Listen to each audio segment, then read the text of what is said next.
আসসালামু আলাইকুম ওয়ারাহমাতুল্লাহি ওয়াবারাকাতুহ। তাওহীদ অ্যান্ড ইসলাম ইন্সপায়ারের পক্ষ থেকে আপনাকে স্বাগতম। একজন নারী নামাজ পড়ছেন, রোজা রাখছেন, আল্লাহ ইবাদাত করছেন, কিন্তু এমন কিছু আচরণ কি তার জীবনে আছে যা তাকে আল্লাহর অসন্তুষ্টির দিকে নিয়ে যাচ্ছে? হয়তো বাইরে থেকে তাকে একজন ধার্মিক মানুষ মনে হচ্ছে, কিন্তু তার কথাবার্তা, রাগের সময় আচরণ, মানুষের প্রতি ব্যবহার, এসবের মধ্যে এমন কিছু আছে কি যার ব্যাপারে রাসূলুল্লাহ সাল্লাল্লাহু আলাইহি ওয়াসাল্লাম কঠিন সতর্কবার্তা দিয়েছেন? আজকের আলোচনা ঠিক সেই জায়গাতেই আমাদের নিয়ে যাবে। তবে শুরুতেই একটি ভুল ধারণা দূর করা জরুরি। কিছু নারী জাহান্নামে যাবে, এর অর্থ কখনোই সব নারী জাহান্নামে যাবে নয়। ইসলাম কখনো নারীকে হেয় করেনি, বরং একজন নারীও আল্লাহ নেক বান্দি হয়ে জান্নাতের সর্বোচ্চ মর্যাদা লাভ করতে পারেন। এই আলোচনার উদ্দেশ্য কোনো নারীকে ভয় দেখানো নয়, নারীদের বিরুদ্ধে কোনো সাধারণ রায় দেওয়াও নয়, বরং রাসূলুল্লাহ সাল্লাল্লাহু আলাইহি ওয়াসাল্লামের একটি সহি সতর্কবার্তার সামনে রেখে আমাদের নিজেদের আমল পরীক্ষা করা। কারণ একটি হাদিস যখন আমাদের কোনো দুর্বলতার কথা জানায়, তখন সেটি অন্যের দিকে আঙুল তোলার জন্য নয়, নিজের হৃদয়ের দিকে তাকানোর জন্য। সহি বুখারী ও সহি মুসলিমে বর্ণিত হয়েছে, রাসূলুল্লাহ সাল্লাল্লাহু আলাইহি ওয়াসাল্লাম একবার নারীদের উদ্দেশ্যে সতর্ক করে বলেন যে তিনি জাহান্নাম দেখেছেন এবং সেখানে নারীদের সংখ্যা বেশি দেখেছেন। এই কথা শুনে সাহাবী নারীরা কারণ জানতে চেয়েছিলেন। তখন রাসূলুল্লাহ সাল্লাল্লাহু আলাইহি ওয়াসাল্লাম তাদের এমন কিছু আচরণের কথা জানিয়েছেন যেগুলো এই সতর্কবার্তার সঙ্গে সম্পর্কিত। এর মধ্যে বিশেষভাবে এসেছে বেশি বেশি লানত করা এবং স্বামীর প্রতি অকৃতজ্ঞতা।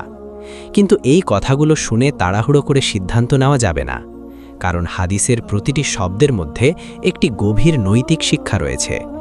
এখানে শুধু স্বামী স্ত্রীর সম্পর্কের কথা নেই, এখানে মানুষের জিহ্বা, কৃতজ্ঞতা, চরিত্র এবং আচরণের একটি ভয়ঙ্কর দিক সামনে আসে।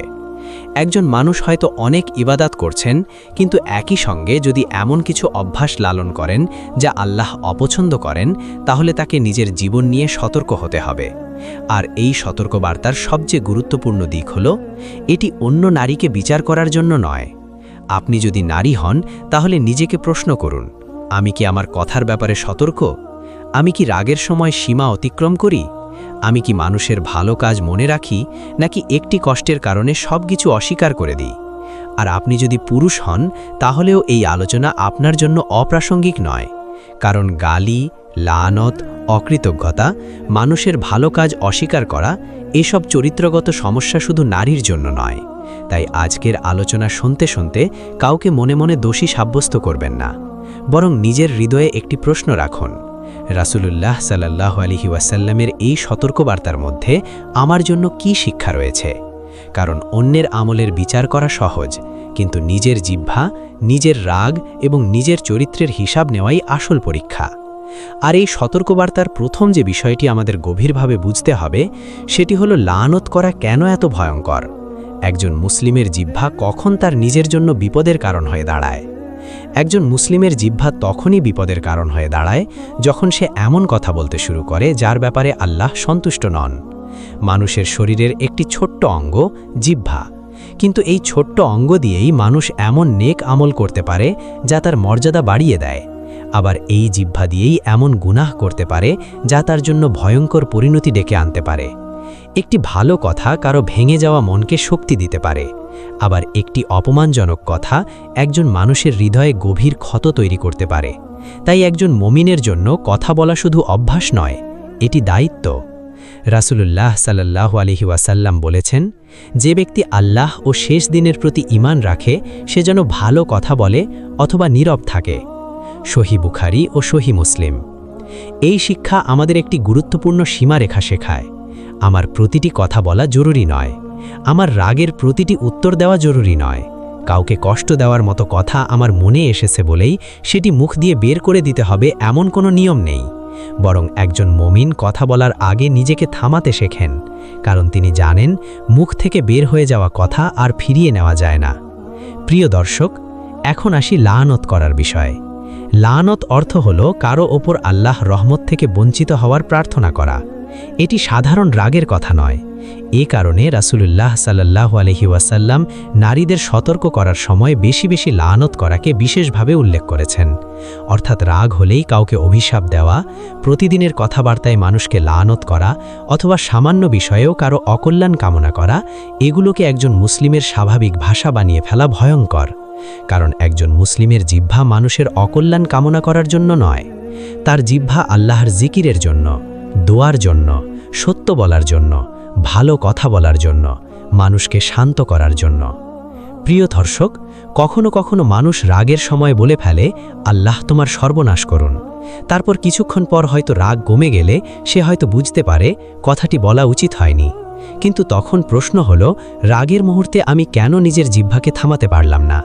এই প্রশ্নটিই গুরুত্বপূর্ণ, কারণ সমস্যাটি শুধু একটি বাক্যে নয়, সমস্যাটি হতে পারে এমন একটি অভ্যাসে যেখানে রাগ হলেই জিহ্বা নিয়ন্ত্রণ হারিয়ে ফেলে। আর একজন মুমিনের আত্মশুদ্ধি শুরু হয় ঠিক এখান থেকেই। রাগ আমাকে কথা বলাবে নাকি ঈমান আমাকে থামাবে? এই সিদ্ধান্তটি প্রতিদিনের ছোট ছোট মুহূর্তেই নিতে হয়। তাই আজ থেকে নিজের জন্য একটি নিয়ম করা যায়। রাগের সময় সঙ্গে সঙ্গে উত্তর নয়, প্রথমে থামব, তারপর ভাবব, যে কথাটি বলতে যাচ্ছি সেটি কি সত্যিই প্রয়োজনীয়? এটি কি ন্যায়সঙ্গত? এটি কি আল্লাহকে সন্তুষ্ট করবে? যদি উত্তর না হয় তাহলে নীরবতাই উত্তম। কারণ অনেক সময় একটি কথা না বলাই এমন একটি আমল হয়ে যায় যার জন্য মানুষ পরে আল্লাহর কাছে শুকরিয়া আদায় করে। আর এখানেই হাদিসের সতর্ক বার্তাটি আমাদের আরেকটি গভীর বিষয়ের দিকে নিয়ে যায়। শুধু জিহ্বার লানত নয়, মানুষের প্রতি অকৃতজ্ঞতাও কেন একটা ভয়ঙ্কর হয়ে উঠতে পারে। অকৃতজ্ঞতা আসলে কি? অকৃতজ্ঞতা মানে শুধু কাউকে মুখে ধন্যবাদ না বলা নয়।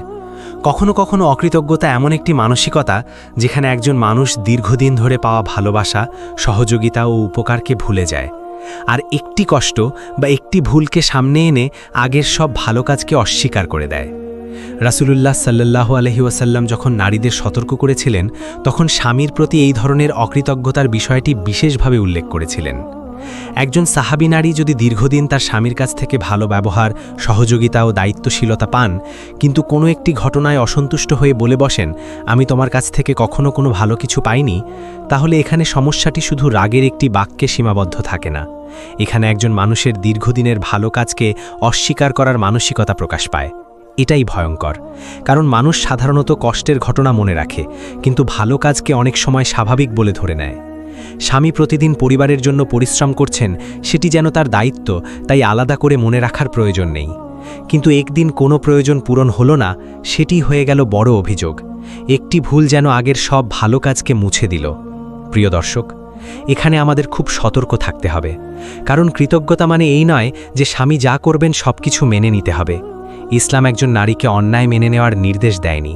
স্বামী যদি জুলুম করেন, অধিকার নষ্ট করেন, নির্যাতন করেন অথবা শরীয়ত বিরোধী কোনো কাজের দিকে বাধ্য করেন, তাহলে সেটিকে ভালো কাজ বলে স্বীকার করা একজন নারীর দায়িত্ব নয়। অন্যায়কে অন্যায় বলা যায়, নিজের অধিকার দাবি করা যায়, প্রয়োজনে ন্যায্য ও শরীয়তসম্মত সমাধানের পথ খোঁজা যায়। কিন্তু নিজের অধিকার রক্ষা করার অর্থ এই নয় যে অন্যের প্রতিটি ভালো কাজ অস্বীকার করতে হবে। এখানেই কৃতজ্ঞতা এবং আত্মসম্মানের মধ্যে পার্থক্য বুঝতে হবে। আপনি অন্যায়ের প্রতিবাদ করতে পারেন, কিন্তু একই সঙ্গে ন্যায়পরায়ণ থাকতে পারেন। আপনি কষ্টের কথা বলতে পারেন, কিন্তু বছরের পর বছর পাওয়া ভালোবাসাকে অস্বীকার না করেও বলতে পারেন। আপনি বলতে পারেন, এই আচরণ আমাকে কষ্ট দিয়েছে, আমি চাই তুমি এটা পরিবর্তন করো। কিন্তু বলা, তুমি আমার জন্য জীবনে কিছুই করনি, একটি সম্পূর্ণ ভিন্ন বিষয়। কারণ প্রথম কথায় একটি নির্দিষ্ট সমস্যার সমাধান চাওয়া হচ্ছে, দ্বিতীয় কথায় একজন মানুষের বহু ভালো কাজকে অস্বীকার করা হচ্ছে। প্রিয় দর্শক, এই পার্থক্যটি শুধু স্বামী স্ত্রীর জন্য নয়, আমাদের সব সম্পর্কের জন্য গুরুত্বপূর্ণ। একজন বাবা হয়তো সন্তানের জন্য সারা জীবন পরিশ্রম করেছেন, একদিন সন্তানের কোনো চাওয়া পূরণ করতে পারলেন না। সন্তান যদি বলে, আপনি আমার জন্য কখনো কিছু করেননি, তাহলে সে কি সত্যিই তার বাবার সব ত্যাগ ভুলে গেছে না? একজন মা হয়তো সন্তানের জন্য অসংখ্য রাত জেগেছেন, কিন্তু সন্তানের একটি কষ্টের মুহূর্তে যদি মা ভুল করেন, তাহলে সেই একটি ভুল কি আগের সব ভালোবাসাকে মুছে দেয়? অবশ্যই নয়। এ কারণেই কৃতজ্ঞতা শুধু একটি সামাজিক সৌজন্য নয়, এটি মানুষের চরিত্রের একটি গুরুত্বপূর্ণ অংশ। আর একজন মুমিন যখন কারো ভালো কাজ স্বীকার করেন, তখন তিনি নিজের হৃদয়কে অভিযোগ প্রবণতা থেকে রক্ষা করেন। প্রিয় দর্শক, এখন নিজের জীবনের দিকে তাকান। আপনার কাছের মানুষগুলো কি আপনার ভালো কাজগুলো মনে রাখে? আপনিও কি তাদের ভালো কাজ মনে রাখেন, নাকি সম্পর্কের মধ্যে একটি ভুল হলেই পুরনো সব ভালো কাজ আপনার চোখে মূল্যহীন হয়ে যায়? এই জায়গাটিতেই আজকের হাদিস আমাদের থামিয়ে দেয়। কারণ মানুষকে ভালোবাসা শুধু তার ভালো সময় পাশে থাকা নয়, তার ভালো কাজের স্বীকৃতিও ভালোবাসার একটি অংশ। আর কৃতজ্ঞতা ভুলে গেলে সম্পর্কের ভেতরে এমন এক ধরনের কঠোরতা জন্ম নেয়, যেখানে মানুষ ভালোবাসার চেয়ে অভিযোগ বেশি দেখতে শুরু করে। সেই কঠোরতা কিভাবে ধীরে ধীরে একটি সংসারের শান্তি নষ্ট করে এবং কিভাবে একজন মানুষ বুঝতেও না পেরে নিজের কাছের মানুষের অধিকার ক্ষতিগ্রস্ত করতে পারে। সব অন্যায় বড় কোনো ঘটনার মাধ্যমে শুরু হয় না। কখনো কখনো ছোট ছোট আচরণই ধীরে ধীরে একজন মানুষের অধিকারকে ক্ষতিগ্রস্ত করে। একজনের কথা বারবার মাঝপথে থামিয়ে দেওয়া, তার অনুভূতিকে গুরুত্ব না দেওয়া, ইচ্ছা করে এমন কথা বলা যা তার দুর্বল জায়গায় আঘাত করে, অন্যের সামনে তাকে অপমান করা, অথবা তার করা ভালো কাজগুলোকে এমনভাবে উপেক্ষা করা যাতে সে মনে করতে শুরু করে আমি যতই চেষ্টা করি আমার কোনো মূল্য নেই। দাম্পত্য জীবনে এসব আচরণ খুব সহজেই সম্পর্কের ভেতরে দূরত্ব তৈরি করতে পারে। কারণ স্বামী স্ত্রী শুধু একই ঘরে বসবাস করেন না, তাদের একে অপরের প্রতি দায়িত্বও রয়েছে। একজনের যেমন অধিকার আছে, অন্যজনেরও অধিকার আছে। ইসলাম তাই সম্পর্ককে শুধু ভালোবাসার ওপর ছেড়ে দেয়নি, বরং দায়িত্ব, ন্যায় এবং উত্তম আচরণের ভিত্তির ওপর দাঁড় করিয়েছে। প্রিয় দর্শক, একজন স্ত্রী হয়তো মনে করছেন আমি তো শুধু রাগের সময় কথাগুলো বলি, কিন্তু যদি সেই রাগ প্রতিদিনের অভ্যাস হয়ে যায় তাহলে সেটি আর শুধু একটি মুহূর্তের আবেগ থাকে না, এটি সম্পর্কের ওপর স্থায়ী প্রভাব ফেলতে শুরু করে। একইভাবে একজন স্বামীও যদি প্রতিদিন স্ত্রীর কথা অবহেলা করেন, তার অনুভূতিকে তুচ্ছ করেন অথবা তার অধিকারকে গুরুত্ব না দেন, তাহলে সেই আচরণও ন্যায়সঙ্গত নয়। তাই আজকের আলোচনাকে শুধু নারীর আচরণ নিয়ে বিচার হিসাবে দেখলে চলবে না, বরং এটি আমাদের শেখায় যার সঙ্গে আপনি জীবন কাটাচ্ছেন তার অধিকার সম্পর্কে আপনি কতটা সচেতন। প্রিয় দর্শক, একটি সংসারে মতের অমিল থাকতেই পারে। স্বামী স্ত্রী সব বিষয়ে একমত হবেন এমন নয়। কখনো অর্থ নিয়ে মতভেদ হবে, কখনো সন্তান পালনের পদ্ধতি নিয়ে মতভেদ হবে, কখনো পরিবারের অন্য সদস্যদের নিয়ে সমস্যা তৈরি হবে, কখনো একজনের কোনো কথা অন্যজনকে কষ্ট দেবে। কিন্তু মতভেদ আর অপমান এক জিনিস নয়, অভিযোগ আর গালি এক জিনিস নয়, নিজের কষ্ট প্রকাশ করা আর অন্যের চরিত্র ধ্বংস করা এক জিনিস নয়। এই পার্থক্য বুঝতে না পারলেই সম্পর্কের মধ্যে সীমা ভাঙতে শুরু করে। একজন মুমিন তাই নিজের কথা বলার ধরন নিয়েও সচেতন থাকেন। তিনি বলতে পারেন, তোমার এই আচরণে আমি কষ্ট পেয়েছি, কিন্তু এমনভাবে বলবেন না তুমি কখনোই ভালো নও। তিনি বলতে পারেন, এই বিষয়টি আমাকে খুব কষ্ট দিয়েছে, আমরা কি এটা নিয়ে শান্তভাবে কথা বলতে পারি? কিন্তু অপমান করে সমস্যার সমাধান করার চেষ্টা করবেন না, কারণ সমস্যার সমাধান করতে গিয়ে নতুন গুনাহ তৈরি করা কোনো সমাধান নয়। প্রিয় দর্শক, আরেকটি বড় ভুল হলো অন্যের ব্যক্তিগত দুর্বলতাকে অস্ত্র হিসাবে ব্যবহার করা। কেউ আপনাকে বিশ্বাস করে নিজের কষ্টের কথা বলেছে, রাগের সময় সেই গোপন কথাই যদি আপনি অন্যের সামনে প্রকাশ করে দেন, তাহলে আপনি শুধু একটি কথা বললেন না, আপনি একটি আমানতেরও ক্ষতি করলেন। কেউ আপনার কাছে নিজের দুর্বলতা প্রকাশ করেছে কারণ সে আপনাকে নিরাপদ মনে করেছে, তাই তার দুর্বলতাকে পরবর্তীতে তাকে আঘাত করার জন্য ব্যবহার করা অত্যন্ত অন্যায়। একটি সংসারে নিরাপত্তা তৈরি হয় তখন যখন স্বামী জানেন আমি আমার স্ত্রীর কাছে নিজের কষ্ট বলতে পারি, আর স্ত্রী জানেন আমি আমার স্বামীর কাছে নিজের দুর্বলতার কথা বলতে পারি। এই বিশ্বাস নষ্ট হয়ে গেলে একই ঘরে থেকেও দুজন মানুষ মানসিকভাবে অনেক দূরে চলে যেতে পারেন। প্রিয় দর্শক, তাই আজকের আত্মজিজ্ঞাসা শুধু আমি কি অকৃতজ্ঞ এটুকু নয়, বরং আরও একটি প্রশ্ন করুন, আমার আচরণে আমার কাছের মানুষ কি নিরাপদ, সম্মানিত এবং মূল্যবান অনুভব করে? যদি উত্তর হ্যাঁ হয়, তাহলে সেই নিয়ামতের জন্য আল্লাহর শুকরিয়া আদায় করুন। আর যদি উত্তর না হয়, তাহলে আজই পরিবর্তনের একটি জায়গা বেছে নিন। কারণ মানুষের অধিকার রক্ষা শুধু বড় বড় দায়িত্ব পালনের নাম নয়, কখনো কারো সম্মান রক্ষা করাও অধিকার, কখনো তার কথা মন দিয়ে শোনাও অধিকার, কখনো তার ভালো কাজ স্বীকার করাও অধিকার, আর কখনো রাগের সময় একটি কটু কথা না বলাও একটি বড় নেক কাজ হতে পারে। কিন্তু দাম্পত্য জীবনের সবচেয়ে কঠিন পরীক্ষাগুলোর একটি আসে তখন যখন মানুষ মনে করে আমি ঠিক আর অন্যজনই পুরোপুরি ভুল। এই মানসিকতা কিভাবে অহংকার, জেদ এবং সম্পর্কের দীর্ঘস্থায়ী অশান্তিতে পরিণত হয়। একটি সম্পর্ক তখনই কঠিন হয়ে যায় যখন দুজন মানুষ সমস্যার সমাধানের চেয়ে নিজেকে সঠিক প্রমাণ করাকে বেশি গুরুত্বপূর্ণ মনে করতে শুরু করে। একজন মনে করেন আমিই ঠিক, অন্যজনও বলেন না, ভুল তোমার।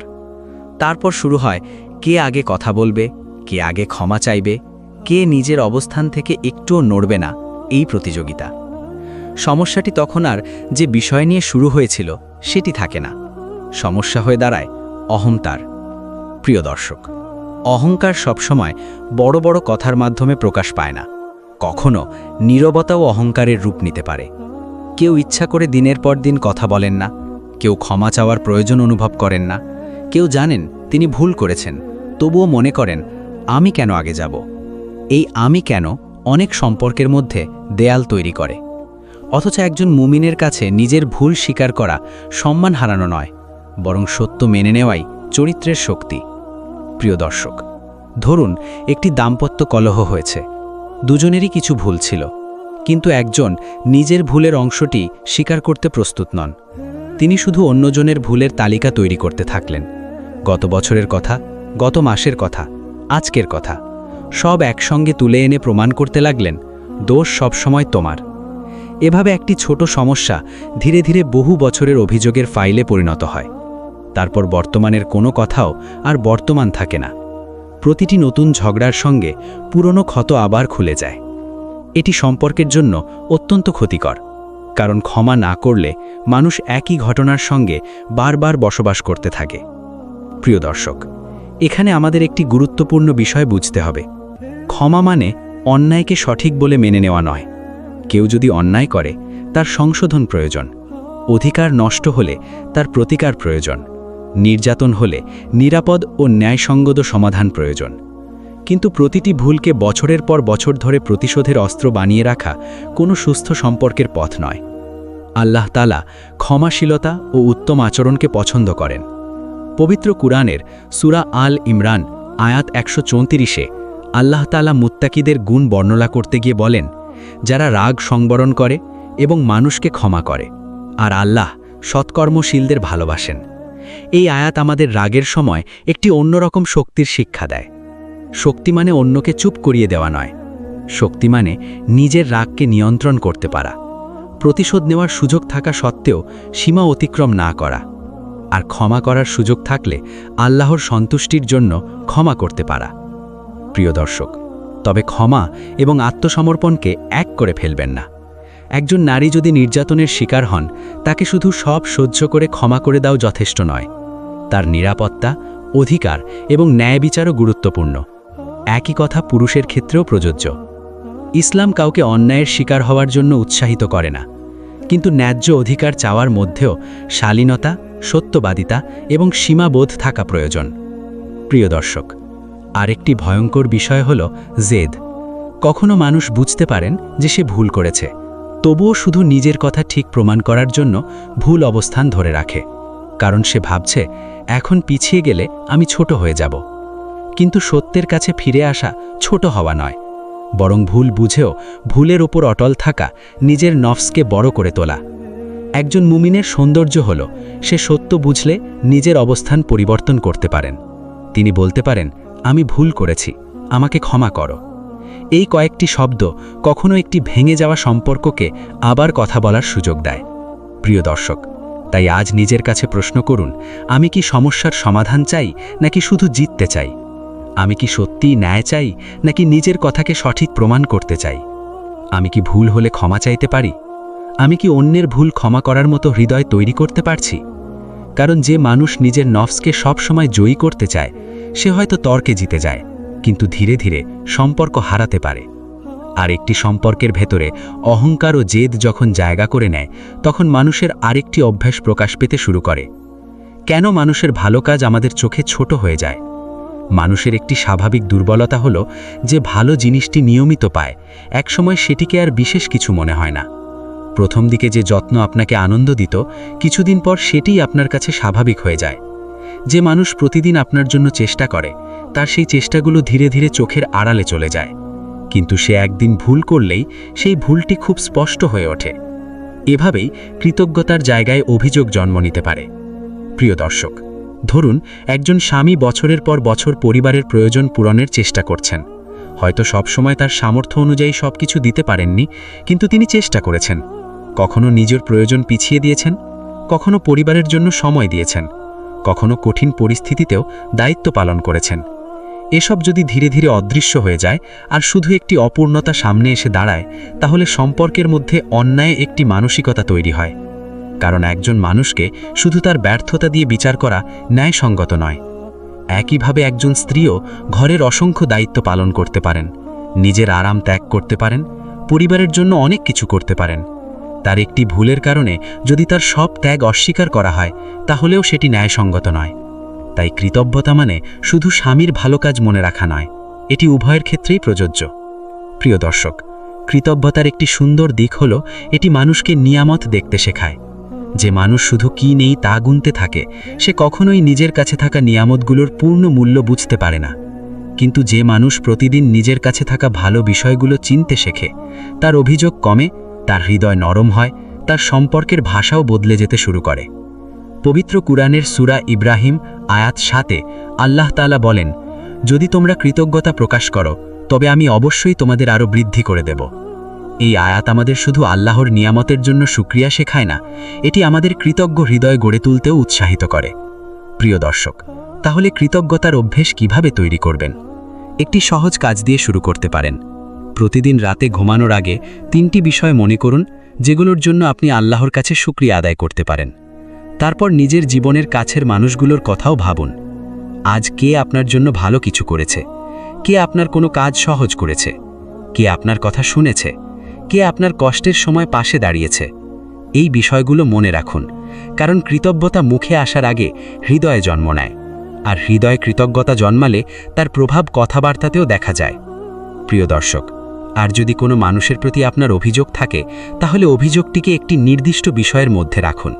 বলবেন না তুমি কখনোই ভালো নাও, বরং বলুন এই নির্দিষ্ট আচরণটি আমাকে কষ্ট দিয়েছে, আমি চাই আমরা এটি ঠিক করি। এই পার্থক্য খুব গুরুত্বপূর্ণ, কারণ প্রথম কথাটি মানুষকে আক্রমণ করে, দ্বিতীয় কথাটি সমস্যাকে চিহ্নিত করে। একজন মুমিন মানুষের চরিত্রকে ধ্বংস করার চেষ্টা করেন না, বরং ভুল আচরণ সংশোধনের চেষ্টা করেন। প্রিয় দর্শক, এখন আরেকটি বিপদের কথা ভাবুন। কেউ যদি দীর্ঘদিন ধরে মানুষের ভালো কাজ ভুলে যেতে অভ্যস্ত হয়ে যায়, তাহলে তার জিহবাতেও সেই মানসিকতার ছাপ পড়ে। অভিযোগ বাড়ে, কটু কথা বাড়ে, অপমান বাড়ে, আর একসময় সে এমন কথা বলে ফেলে যার জন্য পরে নিজেকেই অনুতপ্ত হতে হয়। অর্থাৎ একটি ভেতরের মানসিকতা ধীরে ধীরে বাইরের আচরণে প্রকাশ পায়। তাই শুধু মুখের ভাষা বদলালেই হবে না, হৃদয়ের দৃষ্টিভঙ্গিও বদলাতে হবে। মানুষের ভালো দিক দেখতে শিখতে হবে, নিজের পাওয়া নিয়ামত দেখতে হবে, আর অন্যায় হলে অন্যায়কে নির্দিষ্টভাবে চিহ্নিত করতে হবে, কিন্তু ন্যায়ের সীমা অতিক্রম করা যাবে না। প্রিয় দর্শক, এই জায়গায় এসে আমাদের সামনে একটি গুরুত্বপূর্ণ প্রশ্ন দাঁড়ায়। কেউ যদি সত্যি জুলমের শিকার হন, তাহলে তিনি কিভাবে নিজের অধিকার রক্ষা করবেন, অথচ রাগ ও প্রতিশোধের কারণে নিজেও সীমা অতিক্রম করবেন না? কারণ ইসলাম যেমন জুলমকে সমর্থন করে না, তেমনি জুলমের জবাবে নতুন জুলমকেও ইসলাম সমর্থন করে না। একজন মানুষ অন্যায় করলে তার অর্থ এই নয় যে আপনিও তার সঙ্গে অন্যায় করার অধিকার পেয়ে গেলেন। কারণ ন্যায় বিচারের সবচেয়ে কঠিন পরীক্ষা তখনই আসে যখন আপনার সঙ্গে অন্যায় করা হয়েছে, আপনি কষ্ট পেয়েছেন, আপনার অধিকার নষ্ট হয়েছে, আপনার সঙ্গে এমন আচরণ করা হয়েছে যা আপনার প্রাপ্য ছিল না। ঠিক তখন আপনার সামনে দুটি পথ খুলে যায়। একটি হলো রাগের বশে সীমা অতিক্রম করা, আরেকটি হলো নিজের অধিকার রক্ষা করা, কিন্তু আল্লাহ নির্ধারিত সীমার মধ্যে থেকে। একজন মুমিন দ্বিতীয় পথটি বেছে নেন। প্রিয় দর্শক, ধরুন কোনো নারী তার স্বামীর কাছ থেকে অন্যায় আচরণের শিকার হচ্ছেন, তার প্রতি অবিচার করা হচ্ছে, তার অধিকার দেওয়া হচ্ছে না, অথবা তাকে অপমান ও নির্যাতনের মধ্যে থাকতে হচ্ছে। এমন অবস্থায় তাকে বলা যাবে না, তুমি যেহেতু স্ত্রী তাই সবকিছু চুপ করে সহ্য করো। এটি ইসলামের পূর্ণ শিক্ষা নয়। একজন মানুষের সম্মান, নিরাপত্তা এবং ন্যায্য অধিকার গুরুত্বপূর্ণ। সে নিজের সমস্যা বিশ্বস্ত মানুষের কাছে বলতে পারে, পরিবারের দায়িত্বশীল ব্যক্তিদের সহযোগিতা নিতে পারে, যোগ্য আলেমের পরামর্শ নিতে পারে, প্রয়োজনে আইনসম্মত ও নিরাপদ ব্যবস্থা নিতে পারে। অর্থাৎ অন্যায়ের বিরুদ্ধে ন্যায়সঙ্গতভাবে দাঁড়ানো অপরাধ নয়, বরং নিজের অধিকার রক্ষার প্রয়োজন হতে পারে। কিন্তু এখানেই দ্বিতীয় পরীক্ষাটি শুরু হয়। অন্যায়ের প্রতিবাদ করতে গিয়ে আমি কি নিজেই অন্যায় করছি? আমি কি মিথ্যা অভিযোগ করছি? আমি কি তার সম্মান নষ্ট করার জন্য তার ব্যক্তিগত বিষয় অন্যের কাছে ছড়িয়ে দিচ্ছি? আমি কি সন্তানদের সামনে তাকে অপমান করছি? আমি কি প্রতিশোধ নেওয়ার জন্য এমন কিছু করছি যা শরীয়ত ও ন্যায়ের সীমা অতিক্রম করে? এই প্রশ্নগুলো গুরুত্বপূর্ণ, কারণ একজন মুমিন নিজের অধিকার রক্ষা করেন, কিন্তু নিজের নফসকে অন্যায়ের অনুমতি দেন না। প্রিয় দর্শক, কখনো কখনো মানুষ কষ্ট পেলে মনে করে সে আমাকে কষ্ট দিয়েছে, তাই আমিও তাকে কষ্ট দেব। কিন্তু এতে কি সমস্যার সমাধান হয়? একটি অপমানের জবাবে আরেকটি অপমান, একটি কঠিন কথার জবাবে আরও কঠিন কথা, একটি অন্যায়ের জবাবে প্রতিশোধ। এভাবে সম্পর্কের মধ্যে আগুন আরও ছড়িয়ে পড়ে। শেষ পর্যন্ত কেউ আর মনে রাখে না সমস্যাটি কোথা থেকে শুরু হয়েছিল। শুধু মনে থাকে সে আমার সঙ্গে এটা করেছে, তাই আমি তার সঙ্গে সেটা করেছি। এটি শান্তির পথ নয়। প্রিয় দর্শক, পবিত্র কুরআনের সূরা আন-নাহাল আয়াত ১২৬-এ আল্লাহ তাআলা বলেন, আর যদি তোমরা প্রতিশোধ গ্রহণ করো তবে তোমরা যতটুকু কষ্ট পেয়েছ ততটুকুই প্রতিশোধ গ্রহণ করো।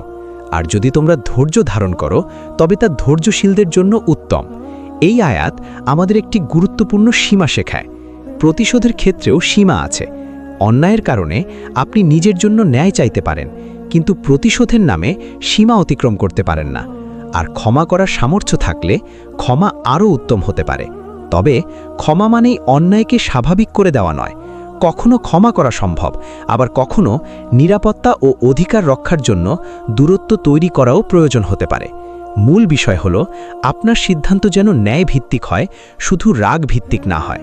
প্রিয় দর্শক, এই শিক্ষা শুধু নারীদের জন্য নয়। একজন স্বামীও যদি স্ত্রীর কাছ থেকে কষ্ট পান, তাহলেও তাকে অপমান করার অধিকার পেয়ে যান না। একজন বাবা সন্তানের কোনো আচরণে কষ্ট পেলেও সন্তানকে অন্যায়ভাবে হেয় করার অধিকার তার নেই। একজন সন্তান বাবা মায়ের ভুল দেখলেও অসম্মানজনক ভাষা ব্যবহার করার অনুমতি পায় না। অর্থাৎ সম্পর্কের মধ্যে অন্যায় যে দিক থেকেই আসুক, মুমিনের দায়িত্ব হল ন্যায় ধরে রাখা। আর এখানেই আমাদের আগের আলোচনার সঙ্গে একটি গভীর যোগ তৈরি হয়। যে মানুষ রাগের সময় নিজের জিহ্বাকে নিয়ন্ত্রণ করতে পারে না, সে অনেক সময় ন্যায়সঙ্গত প্রতিবাদকেও অপমানের ভাষায় পরিণত করে। তাই শুধু আমার অধিকার আছে বললেই হবে না, নিজেকেও প্রশ্ন করতে হবে, আমার অধিকার চাইতে গিয়ে আমি কি আল্লাহর সীমা অতিক্রম করছি? এই প্রশ্ন একজন মুমিনকে প্রতিশোধ পরায়ণতা থেকে ন্যায় বিচারের দিকে ফিরিয়ে আনে। প্রিয় দর্শক, কিন্তু মানুষের সবচেয়ে কঠিন পরীক্ষাগুলোর একটি হলো যখন সে নিজের কষ্টকে এত বড় করে দেখে যে অন্য মানুষের সব ভালো কাজ তার চোখে মূল্যহীন হয়ে যায়। সেখান থেকেই আবার ফিরে আসে সেই ভয়ঙ্কর বিষয়, অকৃতজ্ঞতা। আর একজন মানুষ কিভাবে নিজের কষ্টের কারণে বছরের পর বছর পাওয়া ভালোবাসা ও উপকারকে ভুলে যেতে পারে এবং সেই মানসিকতা কিভাবে তার চরিত্রকে ধীরে ধীরে বদলে দেয়, এর উত্তর খুঁজতে হলে আমাদের মানুষের মনের একটি দুর্বলতা বুঝতে হবে। মানুষের মন অনেক সময় সুখের ঘটনাকে দ্রুত স্বাভাবিক ধরে নেয়, কিন্তু কষ্টের ঘটনাকে দীর্ঘদিন ধরে বহন করে। যে মানুষটি 10 বার আপনার পাশে দাঁড়িয়েছে, তার সেই 10টি ভালো কাজ হয়তো আপনার কাছে স্বাভাবিক হয়ে গেছে, কিন্তু একাদশ বার সে এমন কিছু করেছে যা আপনার হৃদয়ে আঘাত করেছে। তখন আপনার মন বারবার সেই একটি ঘটনাই মনে করতে থাকে। এখান থেকে একটি বিপজ্জনক পরিবর্তন শুরু হতে পারে। আপনি শুধু বলতে শুরু করেন না, সে আমাকে কষ্ট দিয়েছে, ধীরে ধীরে বলতে শুরু করেন, সে সবসময় এমনই।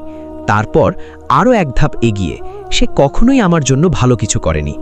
এখানে এসে একটি নির্দিষ্ট ঘটনার অভিযোগ একটি মানুষের পুরো চরিত্রের বিরুদ্ধে অভিযোগে পরিণত হয়, আর তখন সত্যের জায়গা দখল করে নেয় আবেগ। প্রিয় দর্শক, এই জায়গাটি একজন মুমিনের জন্য খুব সতর্ক হওয়ার, কারণ কষ্ট পাওয়া সত্য হতে পারে, আপনার সঙ্গে অন্যায়ও হয়ে থাকতে পারে, আপনার অনুভূতিও বাস্তব হতে পারে, কিন্তু আপনার কষ্ট যেন আপনাকে অন্যায় কথা বলার অনুমতি না দেয়। আপনি কষ্ট পেয়েছেন বলে মিথ্যা বলা বৈধ হয়ে যায় না। আপনি অপমানিত হয়েছেন বলে অন্যকে অপমান করা বৈধ হয়ে যায় না। আপনি কোনো বিষয়ে হতাশ হয়েছেন বলে আগের সব ভালো কাজ অস্বীকার করা ন্যায্যসঙ্গত হয়ে যায় না। অর্থাৎ কষ্ট সত্য হতে পারে, কিন্তু কষ্টের কারণে বলা প্রতিটি কথা সত্য হয়ে যায় না। এই পার্থক্যটি মনে রাখা খুব জরুরি।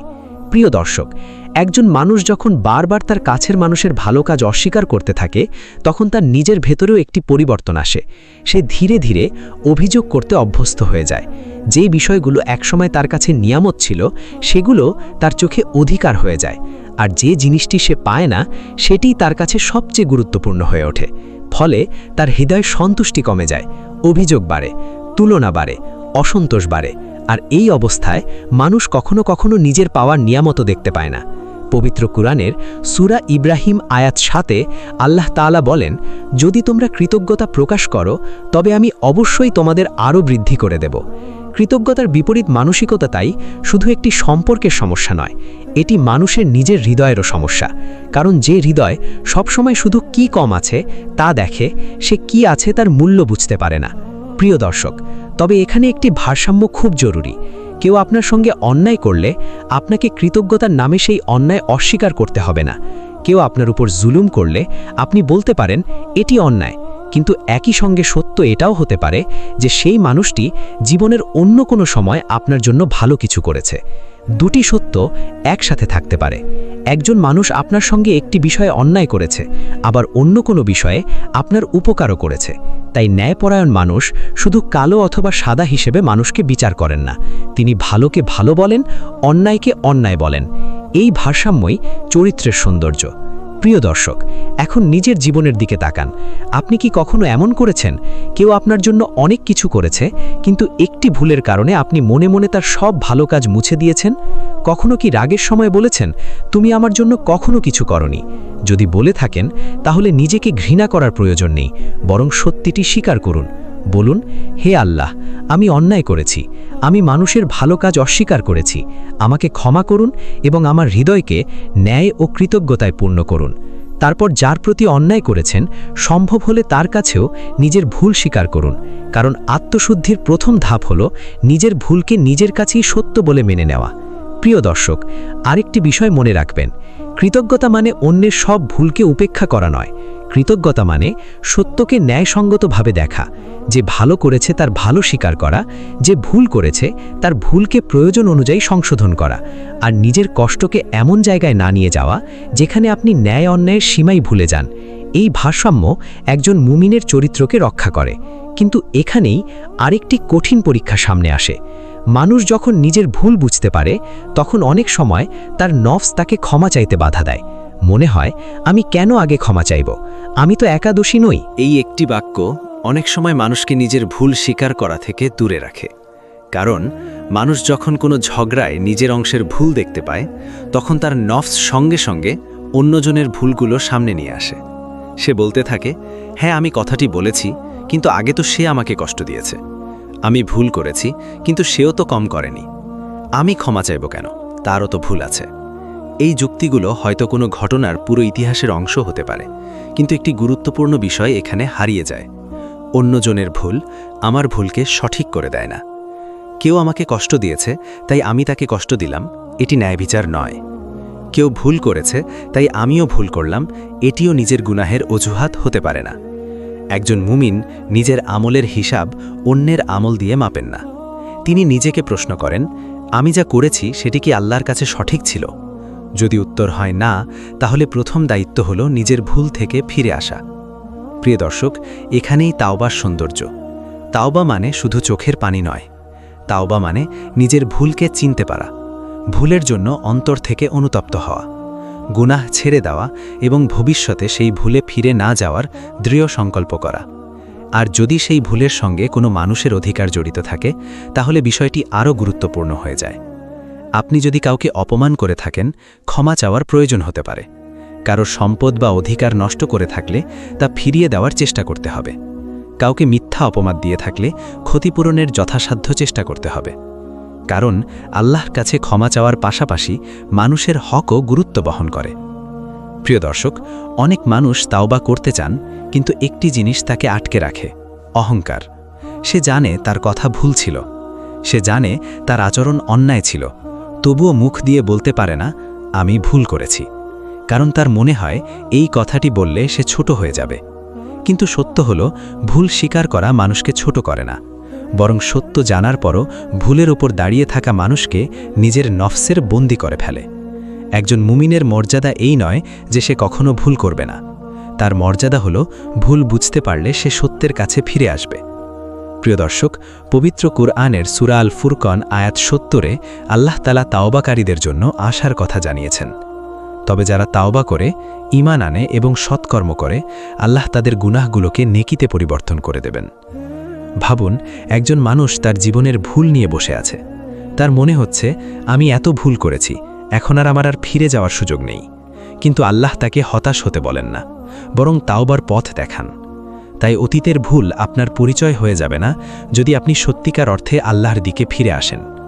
প্রিয় দর্শক, তবে তাওবার একটি বাস্তব পরীক্ষা আছে। তাওবা করার পর একই পরিস্থিতি আবার সামনে এলে আপনি কি করবেন? আগে রাগের সময় গালি দিতেন, এবার রাগ হলো, আপনি কি আবার একই কথা বলবেন? আগে কারো ভালো কাজ অস্বীকার করতেন, এবার আপনার মন অভিযোগে ভরে গেল, আপনি কি আবার সেই একই ভাষা ব্যবহার করবেন? আগে নিজের ভুলের জন্য অজুহাত দিতেন, এবার বুঝলেন আপনি ভুল করেছেন, আপনি কি এবার নিজের ভুল স্বীকার করবেন? এখানেই তাওবার বাস্তব প্রভাব প্রকাশ পায়। কারণ সত্যিকারের তাওবা শুধু অতীতের জন্য কান্না নয়, এটি ভবিষ্যতের আচরণেও পরিবর্তন আনে। প্রিয় দর্শক, আর যদি আপনি ক্ষমা চাইতে চান কিন্তু অপর পক্ষ আপনাকে কষ্ট দিয়ে থাকে, তবুও নিজের অংশের ভুলের জন্য ক্ষমা চাইতে পারেন। এতে আপনি তার ভুলকে সঠিক বলে দিচ্ছেন না, আপনি শুধু নিজের দায়িত্বটুকু পালন করছেন। এটাই ন্যায়, এটাই আত্মশুদ্ধি। আর কখনো কখনো একটি আন্তরিক "আমি ভুল করেছি, আমাকে ক্ষমা করো" দুটি মানুষের মধ্যে এমন একটি দরজা খুলে দেয় যে দরজাটি দীর্ঘ তর্কও খুলতে পারে না। কিন্তু এখানেও একটি বিষয় মনে রাখা দরকার, সব সম্পর্কের ক্ষেত্রে ক্ষমা চাওয়ার অর্থ এই নয় যে আপনাকে আবার অন্যায়ের পরিবেশে ফিরে যেতে হবে। নিরাপত্তা, অধিকার এবং ন্যায় বিচারও গুরুত্বপূর্ণ। ক্ষমা চাওয়া নিজের ভুলের দায়িত্ব নেওয়া, অন্যায়কে বৈধ করে দেওয়া নয়। প্রিয় দর্শক, আজ যদি নিজের মধ্যে কোনো ভুল দেখতে পান, তাহলে সেটিকে লুকিয়ে রাখবেন না, আল্লাহর সামনে স্বীকার করুন, নিজের কাছে স্বীকার করুন, আর প্রয়োজন হলে মানুষের কাছেও স্বীকার করুন। কারণ যে হৃদয় নিজের ভুল দেখতে শেখে, সেই হৃদয়ই সংশোধনের পথ খুঁজে পায়। আর এখন আমাদের সামনে আরও একটি গুরুত্বপূর্ণ প্রশ্ন, বারবার ভুল হলে কি তাওবার দরজা বন্ধ হয়ে যায়? একজন মানুষ হয়তো নিজের ভুল বুঝেছে, আল্লাহর কাছে কেঁদেছে, ক্ষমা চেয়েছে, সিদ্ধান্ত নিয়েছে আর সেই গুনাহে ফিরবে না। কিন্তু কিছুদিন পর একই দুর্বলতা আবার তাকে টেনে নিয়ে গেল, আবার রাগ, আবার কটু কথা, আবার এমন আচরণ যার জন্য পরে নিজের কাছেই খারাপ লাগল। তখন অনেকের মনে একটি ভয় আসে, আমি তো আগেও তওবা করেছি, আবার একই ভুল করেছি, এখন কি আল্লাহ আমাকে ক্ষমা করবেন? এই জায়গায় শয়তানের একটি বড় ফাঁদ রয়েছে। সে চায় মানুষ নিজের ভুলের কারণে আল্লাহর রহমত থেকে নিরাশ হয়ে যাক। কিন্তু একজন মুমিনের পথ হতাশার পথ নয়। পবিত্র কোরআনের সূরা জুমার আয়াত 53-তে আল্লাহ তাআলা বলেন, আল্লাহ রহমত থেকে তোমরা নিরাশ হও না, নিশ্চয়ই আল্লাহ সমস্ত গুনাহ ক্ষমা করে দেন। এই আয়াত একজন গুনাহগার মানুষের জন্য আশার দরজা খুলে দেয়। কিন্তু এর অর্থ এই নয় যে মানুষ ইচ্ছা করে গুনাহ করতে থাকবে এবং শুধু মুখে তাওবা করতে থাকবে। সত্যিকারের তাওবার সঙ্গে পরিবর্তনের চেষ্টা থাকতে হবে। আপনি যদি জানেন কোন পরিস্থিতিতে আপনি বেশি রেগে যান, তাহলে সেই পরিস্থিতি আগে থেকেই চিনে রাখুন। যদি জানেন কোন কথাগুলো আপনাকে উত্তেজিত করে, তাহলে সেই মুহূর্তে কথোপকথন থামানোর অভ্যাস করুন। যদি জানেন কোন মানুষের সঙ্গে তর্কে গেলে আপনার জিহ্বা নিয়ন্ত্রণের বাইরে চলে যায়, তাহলে প্রয়োজন ছাড়া সেই তর্কে যাবেন না। এটাই তাওবাকে বাস্তব জীবনে প্রয়োগ করা। প্রিয় দর্শক, শুধু বলবেন না আমি আর গালি দেব না, বরং নিজেকে জিজ্ঞেস করুন রাগের সময় আমি কি করব। শুধু বলবেন না আমি আর অকৃতজ্ঞ হব না, বরং নিজেকে জিজ্ঞেস করুন যখন আমার মন শুধু অভিযোগ দেখতে চাইবে, তখন আমি অন্যের ভালো কাজগুলো কিভাবে মনে রাখব। শুধু বলবেন না আমি আর কাউকে কষ্ট দেব না, বরং ঠিক করুন কঠিন কথা বলার আগে আমি কিছুক্ষণ থামব। এই পরিকল্পনাগুলোই পরিবর্তনকে বাস্তব করে। প্রিয় দর্শক, আরেকটি বিষয় খুব গুরুত্বপূর্ণ, নিজেকে পরিবর্তন করার পথে ছোট অগ্রগতিকে অবহেলা করবেন না। হয়তো আগে রাগ হলে আপনি 10টি কঠিন কথা বলতেন, এখন 5টি বলছেন। এটি শেষ নয়, কিন্তু এটি একটি পরিবর্তনের শুরু। হয়তো আগে আপনি সঙ্গে সঙ্গে প্রতিশোধমূলক কথা বলতেন, এখন কিছুক্ষণ চুপ থাকছেন। এটিও একটি অগ্রগতি। তবে নিজের অগ্রগতিতে আত্মতুষ্ট হয়ে যাবেন না, বরং আল্লাহর সাহায্য চাইতে থাকুন। কারণ মানুষ নিজের শক্তিতে সবসময় নিজের নফসকে নিয়ন্ত্রণ করতে পারে না। প্রিয় দর্শক, রাসূলুল্লাহ সাল্লাল্লাহু আলাইহি ওয়াসাল্লাম আমাদের শিখিয়েছেন আল্লাহর কাছে সবচেয়ে প্রিয় আমল হলো সেই আমল যা নিয়মিত করা হয়, যদিও তা অল্প হয়। সহিহ বুখারী ও সহিহ মুসলিম। এই শিক্ষা আমাদের চরিত্র সংশোধনের ক্ষেত্রেও গুরুত্বপূর্ণ। একদিন অনেক ভালো হয়ে যাওয়ার চেষ্টা করে পরের দিন সব ছেড়ে দেওয়ার চেয়ে প্রতিদিন একটু একটু করে নিজেকে সংশোধন করা বেশি কার্যকর। আজ জিহ্বাকে একটু সংযত করা, আগামীকাল রাগের সময় একটু বেশি ধৈর্য ধরার চেষ্টা করা, তারপর মানুষের ভালো কাজ স্বীকার করার অভ্যাস করা। এভাবে ধীরে ধীরে চরিত্র বদলাতে শুরু করে। প্রিয় দর্শক, তবে নিজের পরিবর্তনের পাশাপাশি অন্যদেরও সময় দিতে হবে। আপনি তাওবা করেছেন বলে অন্য মানুষ সঙ্গে সঙ্গে আপনাকে বিশ্বাস করবে এমন নয়। আপনি বদলেছেন বলে সবাই সঙ্গে সঙ্গে আপনার পরিবর্তন মেনে নেবে এমনও নয়। বিশ্বাস ফিরতে সময় লাগে। তাই কাউকে বলবেন না, আমি তো ক্ষমা চেয়েছি, এখন আমাকে আগের মতোই বিশ্বাস করতে হবে। বরং নিজের পরিবর্তন আচরণের মাধ্যমে প্রমাণ করুন, কথাই নয়, সময় দিয়ে, প্রতিশ্রুতিতে নয়, নিয়মিত ভালো আচরণের মাধ্যমে। প্রিয় দর্শক, আর যদি কেউ আপনার ভুলের পরও আপনাকে ক্ষমা না করে, তাহলে নিজের দায়িত্বটুকু পালন করুন। ক্ষমা চেয়েছেন, ক্ষতিপূরণের চেষ্টা করছেন, নিজেকে সংশোধন করছেন, এরপর আল্লাহর কাছে দোয়া করুন। কারণ মানুষের হৃদয় আপনার হাতে নয়, কিন্তু আপনার নিজের চরিত্র আপনার দায়িত্বের মধ্যে। তাই অন্য মানুষ বদলাবে কিনা সেটি নিয়ে সারাক্ষণ অস্থির না হয়ে নিজেকে বদলানোর দিকে মন দিন। প্রিয় দর্শক, এই আলোচনার শুরুতে আমরা একটি ভয়ঙ্কর সতর্কবার্তা শুনেছিলাম। এখন সেই সতর্কবার্তার আরেকটি দিক স্পষ্ট হচ্ছে। আল্লাহর সতর্কবার্তা আমাদের ধ্বংস করার জন্য নয়, আমাদের জাগিয়ে দেওয়ার জন্য। যে মানুষ নিজের ভুল দেখে ফিরে আসে, তার জন্য সতর্কবার্তাই হতে পারে হেদায়েতের কারণ। তাই আজ যদি আপনার কোনো ভুল মনে পড়ে, নিজেকে শেষ হয়ে যাওয়া মানুষ মনে করবেন না, বরং বলুন, আমি ভুল করেছি, কিন্তু আমি আমার রবের দিকে ফিরে যাব। আর এই ফিরে আসার পথে সবচেয়ে বড় সহায়ক হলো নিজের নফসকে চিনতে শেখা। কারণ অনেক সময় গুনাহের আগে জিহ্বা নয়, নফসই আমাদের ভেতরে যুক্তি তৈরি করে। সে কিভাবে মানুষকে নিজের ভুলকে সঠিক মনে করায়, কিভাবে রাগকে ন্যায্যতার নাম দেয়, আর কিভাবে মানুষকে নিজের আচরণের জন্য অজুহাত খুঁজতে শেখায়। এর সবচেয়ে ভয়ঙ্কর দিক হল, নফস সবসময় মানুষকে সরাসরি বলে না তুমি গুনাহ করো, বরং অনেক সময় সে গুনাহকে সুন্দর একটি যুক্তির পোশাক পরিয়ে দেয়। মানুষ তখন নিজের আচরণকে ভুল মনে করে না, সে মনে করে আমার এমন করার কারণ আছে। কেউ কটু কথা বলল, সে বলবে আমাকে আগে কষ্ট দেওয়া হয়েছে। কেউ অন্যায় করল, সে বলবে আমি শুধু তার প্রাপ্য জবাব দিয়েছি। নিজের কোনো ভুল ধরা পড়ল, সে বলবে আমার ভুল হয়েছে ঠিকই, কিন্তু আসল সমস্যা তো তার। এইভাবে মানুষ নিজের কাজের বিচার না করে নিজের কাজের পক্ষে যুক্তি তৈরি করতে থাকে, আর এটাই আত্মপ্রবঞ্চনার একটি বিপজ্জনক রূপ। প্রিয় দর্শক, রাগের সময় এই বিষয়টি আরও স্পষ্ট হয়ে ওঠে। রাগ মানুষের বিবেচনা শক্তিকে দুর্বল করে দিতে পারে। তখন এমন একটি কথা বলা হয় যা স্বাভাবিক অবস্থায় মানুষ নিজেই হয়তো বলতে চাইত না, কিন্তু রাগের মুহূর্তে নফস তাকে বোঝায় এই কথাটা বলা তোমার অধিকার। তারপর সে সীমা অতিক্রম করে।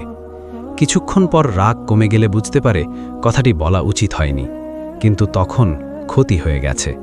তাই রাগের সময় সবচেয়ে বড় প্রয়োজন হল নিজের অনুভূতিকে অস্বীকার করা নয়, বরং অনুভূতির উপর নিয়ন্ত্রণ প্রতিষ্ঠা করা। আপনি কষ্ট পেয়েছেন, এটি সত্য। আপনি রাগ করেছেন, এটিও সত্য। কিন্তু আপনি সেই রাগের কারণে কি করবেন, সেটিই আপনার পরীক্ষা।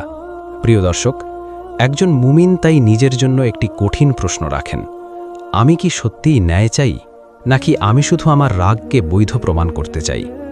এই প্রশ্নটি খুব গভীর, কারণ অনেক সময় আমরা ন্যায় বিচারের কথা বলি, কিন্তু বাস্তবে আমরা প্রতিশোধ চাই। আমরা বলি আমি শুধু তাকে বুঝিয়ে দিতে চাই, কিন্তু ভেতরে ভেতরে ইচ্ছা থাকে সেও যেন আমার মতোই কষ্ট পায়। এই জায়গায় নফসকে চিনতে না পারলে মানুষ নিজের প্রতিশোধকেও ন্যায়ের নাম দিয়ে ফেলতে পারে। প্রিয় দর্শক, নিজের নফসকে যাচাই করার একটি সহজ পদ্ধতি হল নিজের ভুলের ক্ষেত্রে এবং অন্যের ভুলের ক্ষেত্রে একই মাপকাঠি ব্যবহার করা। অন্য কেউ রাগের সময় কটু কথা বললে আপনি কি বলেন, রাগের মাথায় বলেছে ক্ষমা করা উচিত, কিন্তু আপনি নিজে একই কথা বললে বলেন আমি তো অনেক কষ্ট পেয়েছিলাম। তাহলে আপনি কি একই ন্যায় বিচার নিজের উপর প্রয়োগ করছেন? অন্য কেউ কারো ভালো কাজ ভুলে গেলে আপনি কি তাকে অকৃতজ্ঞ বলেন, কিন্তু আপনি নিজে একই কাজ করলে তার জন্য কি অজুহাত খুঁজে বের করেন? এই দ্বৈত মাপকাঠি মানুষকে নিজের ভুল দেখতে দেয় না, তাই নিজের বিচারেও ন্যায়পরায়ণ হতে হবে।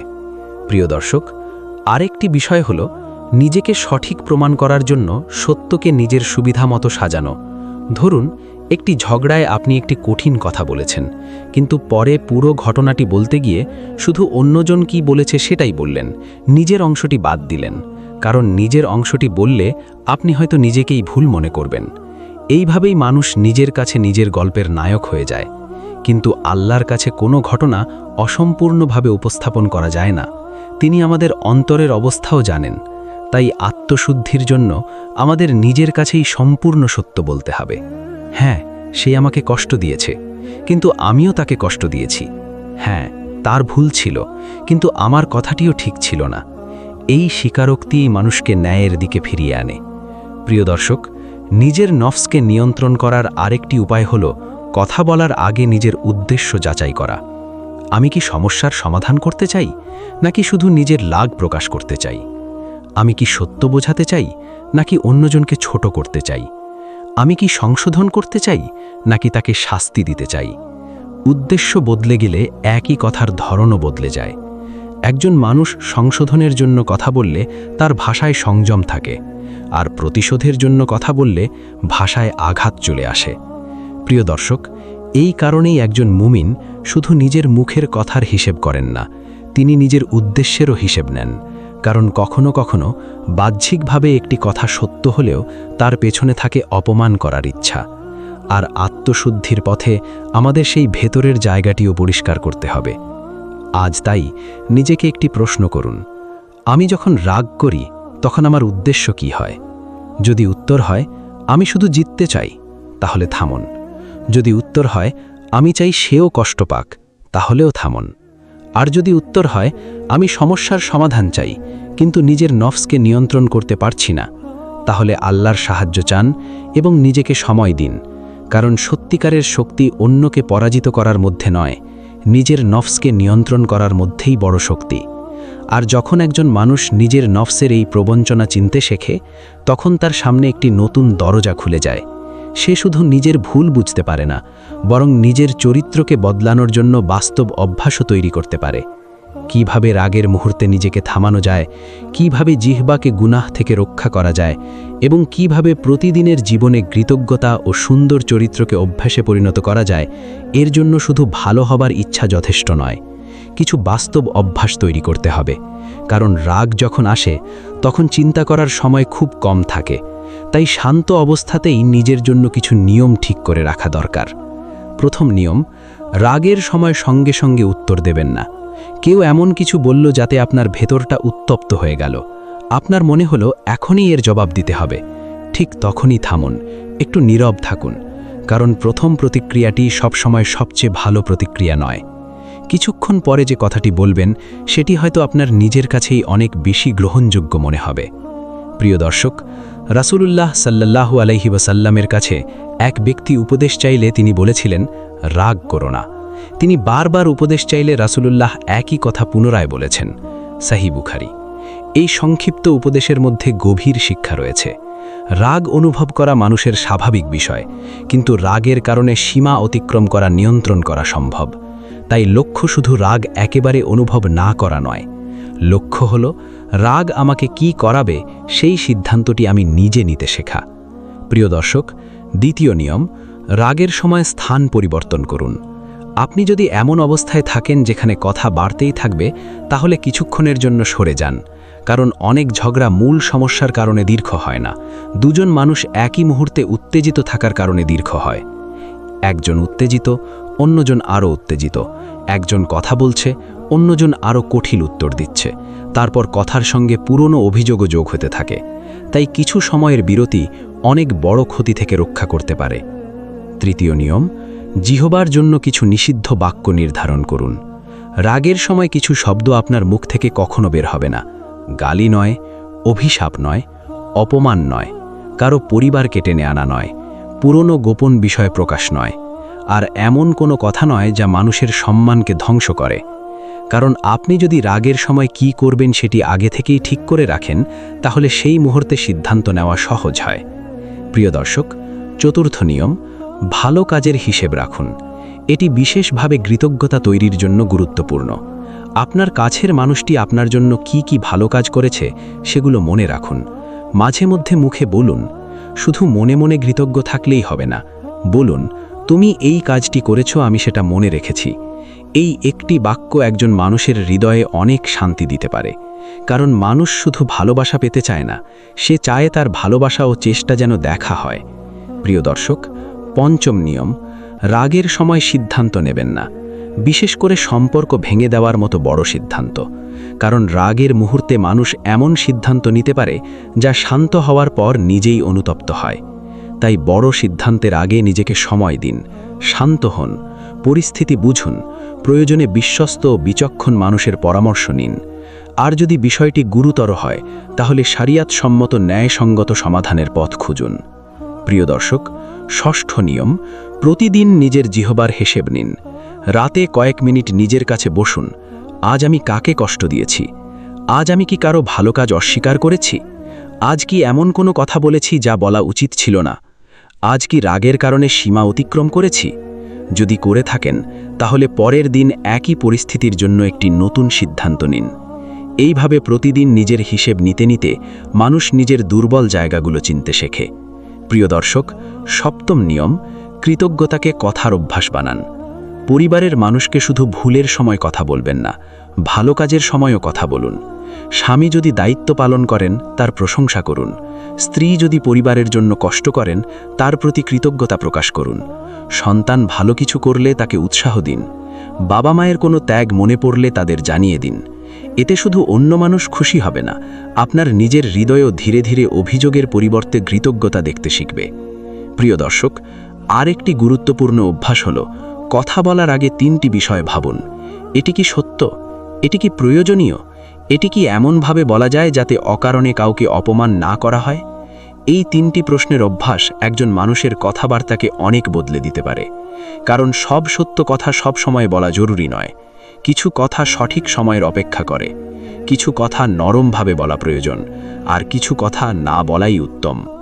প্রিয় দর্শক, তাই আজ থেকে নিজের জন্য একটি ছোট্ট লক্ষ্য নিন। সব কিছু একদিনে পরিবর্তন করার চেষ্টা করবেন না, শুধু একটি বিষয় দিয়ে শুরু করুন। হয়তো আজ আপনার লক্ষ্য হবে রাগের সময় কোনো গালি দেব না। আগামীকাল যোগ হবে কারো ভালো কাজ অস্বীকার করব না। তারপর ভুল হলে ক্ষমা চাইব। এই ছোট ছোট সিদ্ধান্তই একসময় চরিত্রের অংশ হয়ে যায়। আর যখন একজন মানুষ নিজের জিহবা, রাগ এবং কৃতজ্ঞতার অভ্যাসকে নিয়ন্ত্রণ করতে শুরু করে, তখন তার সম্পর্কের মধ্যেও পরিবর্তন আসতে থাকে। কিন্তু শুধু নিজের আচরণ বদলালেই কি সব সমস্যার সমাধান হয়ে যায়? সব সময় নয়, কারণ কখনো কখনো সম্পর্কের মধ্যে দীর্ঘদিনের ক্ষত তৈরি হয়ে থাকে, বিশ্বাস নষ্ট হয়ে যায়, পুরনো কষ্ট জমে থাকে। তখন শুধু ভালো ব্যবহার করব বললেই যথেষ্ট নয়। ভাঙা বিশ্বাস কিভাবে আবার তৈরি করা যায়? ভাঙা বিশ্বাস একদিনে ফিরে আসে না। একটি ভুল কথা, একটি অপমান, একটি প্রতারণা অথবা দীর্ঘদিনের অবহেলা, এসবের কারণে যে দূরত্ব তৈরি হয় সেটি শুধু একটি দুঃখিত বললেই সবসময় শেষ হয়ে যায় না। কারণ বিশ্বাস কথায় তৈরি হয় না, বিশ্বাস তৈরি হয় ধারাবাহিক আচরণে। যে মানুষটি কষ্ট পেয়েছে তার প্রথম প্রয়োজন হলো নিরাপত্তা অনুভব করা। সে যেন বুঝতে পারে যে আগের সেই আচরণ আবার হবে না। প্রিয় দর্শক, তাই যদি আপনি সত্যিই কোনো ভুল করে থাকেন, প্রথম কাজ হলো ভুলটিকে ছোট করে না দেখা। বলবেন না এটা তো সামান্য ব্যাপার ছিল, বরং বুঝুন আপনার কাছে বিষয়টি ছোট মনে হলেও অন্য মানুষের হৃদয়ে সেটি হয়তো গভীর আঘাত তৈরি করেছে। তাই আন্তরিকভাবে নিজের ভুল স্বীকার করুন। অজুহাত দিয়ে ক্ষমা চাওয়ার সৌন্দর্য নষ্ট করবেন না। আমি এটা করেছি কিন্তু তুমি আমাকে বাধ্য করেছিলে, এই ধরনের কথা ক্ষমা চাওয়ার মধ্যে আবারও দায় অন্যের উপর চাপিয়ে দেয়। বরং বলুন, আমি যে কথাটি বলেছি সেটি বলা আমার ঠিক হয়নি। আমি বুঝতে পেরেছি এতে তুমি কষ্ট পেয়েছ। আমি চেষ্টা করব যেন এটি আবার না হয়। এখানে নিজের দায়িত্ব নেওয়া আছে, আর দায়িত্ব নেওয়াই পরিবর্তনের প্রথম প্রমাণ। প্রিয় দর্শক, দ্বিতীয় বিষয় হলো একই ভুল বারবার না করা। কারো বিশ্বাস যদি আপনার কারণে ভেঙে যায়, তাহলে শুধু প্রতিশ্রুতি দিয়ে লাভ নেই, আপনার আচরণে পরিবর্তন দেখাতে হবে। আগে রাগ হলে আপনি গালি দিতেন, এখন রাগ হলেও নিজেকে থামাচ্ছেন। আগে মানুষের সামনে অপমান করতেন, এখন ব্যক্তিগতভাবে কথা বলছেন। আগে ভুল হলে অজুহাত দিতেন, এখন নিজের অংশের ভুল স্বীকার করছেন। এই ধারাবাহিক পরিবর্তনই ধীরে ধীরে অন্য মানুষের মনে নতুন বিশ্বাস তৈরি করে। প্রিয় দর্শক, তৃতীয় বিষয়, আহত মানুষকে সময় দিন। আপনি ক্ষমা চেয়েছেন বলেই অপরপক্ষকে সঙ্গে সঙ্গে আগের মতো হয়ে যেতে হবে এমন নয়। কখনো মানুষের হৃদয়কে সময় প্রয়োজন হয়। সে হয়তো এখনও কষ্টের মধ্যে আছে, হয়তো আগের ঘটনার কারণে সে সতর্ক। এ অবস্থায় তাকে চাপ দিয়ে বলা, আমি তো ক্ষমা চেয়েছি, এখনও কেন আগের মতো হতে পারছো না, তার কষ্টকে আরও বাড়িয়ে দিতে পারে। তাই পরিবর্তন চাইলে ধৈর্য ধরতে হবে। আপনি নিজের দায়িত্ব পালন করবেন, তারপর আল্লাহর ওপর ভরসা করবেন। প্রিয় দর্শক, চতুর্থ বিষয় হল পুরনো ভুলকে নতুন ঝগড়ার অস্ত্র বানাবেন না। যদি কেউ আন্তরিকভাবে তাওবা করে এবং নিজেকে সংশোধন করে, তাহলে প্রতিটি নতুন সমস্যায় তার পুরনো ভুল তুলে এনে তাকে আঘাত করা সম্পর্ককে সুস্থ হতে দেয় না। ক্ষমা মানে অতীত মুছে ফেলা নয়, কিন্তু অতীতকে প্রতিদিন নতুন করে শাস্তির অস্ত্র বানানোও সমাধান নয়। একটি সম্পর্ক তখনই সুস্থ হতে শুরু করে যখন মানুষ ভুল থেকে শিক্ষা নেয়, কিন্তু সারা জীবন সেই ভুলের বন্দী হয়ে থাকে না। প্রিয় দর্শক, পঞ্চম বিষয় হল সম্পর্কে ন্যায় ফিরিয়ে আনা। শুধু ভালোবাসা দিয়ে একটি সম্পর্ক সবসময় টেকে না। প্রয়োজন দায়িত্ব, প্রয়োজন সম্মান, প্রয়োজন পারস্পরিক অধিকার বোঝা। স্বামীর দায়িত্ব আছে, স্ত্রীরও দায়িত্ব আছে। দুজনেরই একে অপরের প্রতি সম্মান রয়েছে। তাই কোনো একজন সবসময় শুধু দাবি করবে আর অন্যজন শুধু দিতে থাকবে, এটি ভারসাম্যপূর্ণ সম্পর্ক নয়। একটি মুমিনের জন্য সম্পর্কের সৌন্দর্য হল আমি কি পাচ্ছি এর পাশাপাশি আমি কি দিচ্ছি সেটিও ভাবা। প্রিয় দর্শক, কখনো সম্পর্কের ক্ষত এত গভীর হয় যে দুজনের একা সমাধান করা কঠিন হয়ে যায়। তখন বিচক্ষণ ও বিশ্বস্ত মানুষের সাহায্য নেওয়া যেতে পারে। দুই পরিবারের দায়িত্বশীল মানুষ, যোগ্য আলেম অথবা প্রয়োজন অনুযায়ী উপযুক্ত পেশাদার সহায়তা পরিস্থিতি অনুযায়ী কাজে আসতে পারে। কারণ সাহায্য নেওয়া দুর্বলতার লক্ষণ নয়, বরং সম্পর্ক রক্ষার জন্য সঠিক উপায় খোঁজা দায়িত্বশীলতার পরিচয়। তবে যদি সম্পর্কের মধ্যে নির্যাতন থাকে, তাহলে শুধু সম্পর্ক টিকিয়ে রাখার জন্য নির্যাতন সহ্য করে যাওয়া সমাধান নয়। নিরাপত্তা এবং ন্যায় বিচারকে গুরুত্ব দিতে হবে। প্রিয় দর্শক, আর যদি কোনো সম্পর্ক সত্যিই ভেঙে যাওয়ার পর্যায়ে পৌঁছে যায়, তবুও মিথ্যা অপবাদ, প্রতিশোধ, অপমান বা অন্যের সম্মান ধ্বংস করার পথ বেছে নেওয়া উচিত নয়। কারণ একটি সম্পর্ক শেষ হয়ে গেলেও আপনার চরিত্রের পরীক্ষা শেষ হয় না। আপনি তখনও আল্লাহর বান্দা। আপনার কথা, আপনার আচরণ, আপনার সিদ্ধান্ত সবকিছুর হিসাব আপনাকেই দিতে হবে। প্রিয় দর্শক, এখানে এসে আজকের হাদিসের সতর্ক বার্তাটিকে আবার নতুনভাবে দেখা যায়। রাসূলুল্লাহ সাল্লাল্লাহু আলাইহি ওয়াসাল্লাম যে আচরণগুলোর ব্যাপারে সতর্ক করেছেন, সেগুলো শুধু একটি সংসারকে ভাঙে না, এসব মানুষের চরিত্রকেও ধীরে ধীরে দুর্বল করে। তাই একজন মুমিনের লক্ষ্য শুধু আমি যেন জাহান্নামে না যাই এটুকু হওয়া উচিত নয়, বরং লক্ষ্য হওয়া উচিত আমি এমন চরিত্র গড়ে তুলতে চাই যা আল্লাহ পছন্দ করেন। যে জিহবা লানত করে সেই জিহবাকে জিকিরে অভ্যস্ত করা, যে হৃদয় অকৃতজ্ঞ হয়ে যায় সেই হৃদয়কে শুকরিয়ায় ফিরিয়ে আনা, যে নফস নিজের ভুলকে অস্বীকার করে সেই নফসকে সত্য স্বীকার করতে শেখানো। এটাই প্রকৃত পরিবর্তন। আর এখন আমাদের আলোচনার একেবারে শেষের দিকে যাওয়ার আগে একটি অত্যন্ত গুরুত্বপূর্ণ প্রশ্ন বাকি আছে। আজ থেকেই নিজের জীবনে কি পরিবর্তন করবেন? যদি কেউ নিজের জীবনে এই সতর্কবার্তার কিছু দিক দেখতে পান, তাহলে আজ থেকেই তার প্রথম পরিবর্তনটি কি হওয়া উচিত? প্রথম পরিবর্তনটি অন্য কাউকে নিয়ে নয়, নিজেকে নিয়ে। আজ এই আলোচনার পর কাউকে দেখে বলবেন না এই হাদিস তো তার জন্য, বরং নিজেকে বলুন এই সতর্কবার্তা আমাকে কি শেখাচ্ছে। কারণ হাদিসের উদ্দেশ্য অন্যের দোষ খুঁজে বেড়ানো নয়, নিজের আমলকে আল্লাহর সামনে দাঁড় করানো। প্রথমে নিজের জিহবার দিকে তাকান। আমি কি রাগের সময় এমন কথা বলি যা শান্ত হওয়ার পর নিজেই বলতে চাই না? আমি কি গালি দেই? আমি কি কাউকে লানত করি? আমি কি মানুষের সম্মান নষ্ট করে এমন কথা বলি? আমি কি কারো ব্যক্তিগত বিষয় অন্যের কাছে প্রকাশ করি? যদি উত্তর হ্যাঁ হয়, তাহলে আজ থেকেই একটি সিদ্ধান্ত নিন, রাগের সময় আমি কথা কমাবো। প্রতিটি কথা মুখ দিয়ে বের করার আগে ভাবব, কারণ একটি কথা বলার আগে সেটি আমার নিয়ন্ত্রণে থাকে, কিন্তু একবার বলে ফেললে সেটি আর আমার নিয়ন্ত্রণে থাকে না। প্রিয় দর্শক, এরপর নিজের কৃতজ্ঞতার দিকে তাকান। যারা আপনার জন্য ভালো কিছু করেছেন, তাদের কথা কি আপনি মনে রাখেন, নাকি তাদের একটি ভুল আপনার চোখের সব ভালো কাজকে ঢেকে দেয়? স্বামী বা স্ত্রী, বাবা মা, সন্তান, ভাই বোন, আত্মীয়, আপনার জীবনে যাদের অবদান আছে তাদের ভালো কাজগুলো মনে করার চেষ্টা করুন। হয়তো অনেক কিছুই আপনি কখনো মুখে বলেননি, তাহলে আজ একটি ছোট্ট কাজ করুন। কাউকে বলুন, তুমি আমার জন্য যে ভালো কাজগুলো করেছ আমি সেগুলো ভুলিনি। এই কথাটি হয়তো আপনার কাছে খুব ছোট, কিন্তু কারো হৃদয়ের জন্য এটি অনেক বড় হতে পারে। প্রিয় দর্শক, এরপর নিজের রাগের ধরনটি পরীক্ষা করুন। আপনি যখন রাগ করেন তখন কি করেন? চুপ থাকেন নাকি চিৎকার করেন?